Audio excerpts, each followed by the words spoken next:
Now, I'm not gonna lie, putting guitar strings on a guitar in SolidWorks sounds like a suicide mission to me. This does not sound fun at all. I could much more easily put the strings on a guitar in a program like Modo, which is where, I use SolidWorks and Modo together really heavily, and since the strings are absolutely cosmetic, I might as well just model them in Modo. However, you might be rendering in Keyshot or something else where you're gonna have to build your geometry in SolidWorks. So let's talk about a strategy for putting a string on this thing. Now, granted, this is going to be ugly. Let's just put that right out in front here. There's not going to be any pretty way of doing this. It's going to be nasty. But I think we can eke something out here. So let's go to our assembly controls. Let's create a new part. Hit escape. We'll call this our strings. And there is no reason this needs to be. Well, let's do save it externally, I guess. We'll save that part. Click OK. Good enough. So now let's put the strings in here. All right. Edit that part in context, of course. And I'm actually going to set this so that there are no external references because when the rest of this guitar updates, nah, we'll leave the external references. Why not? And just hope for the best. Okay. Scares me a little bit. It's going to be nasty. But this is the kind of stuff that we have to live with. So let's show let's get our saddle positions. So we know where the strings are going to be down there. And let's find our nut component.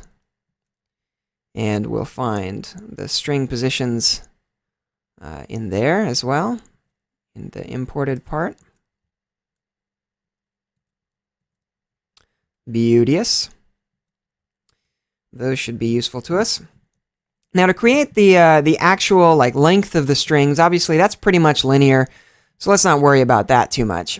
We can actually just do that with lines, and we might as well keep this as much about lines as possible. We're going to do one string at a time, and in fact, I'm probably, for the sake of this tutorial, I'm probably going to do one string and let you work on the others, using that method if you want. So I'm going to create a 3D sketch in my new component here. And in that 3D sketch, I'm going to create a line out in space and then grab one end point of that line and the high E string. That's what we'll start with. And I'm going to set that to be vertical along the, let's say, it looks like the Z axis. Right? And then we can drag this up so that it's up above the nut by some certain amount. That looks good. Perfect.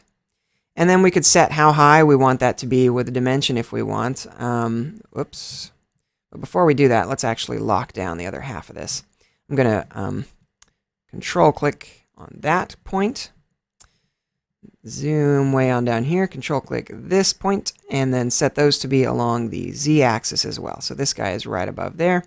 And also, I want this to be right above the saddle.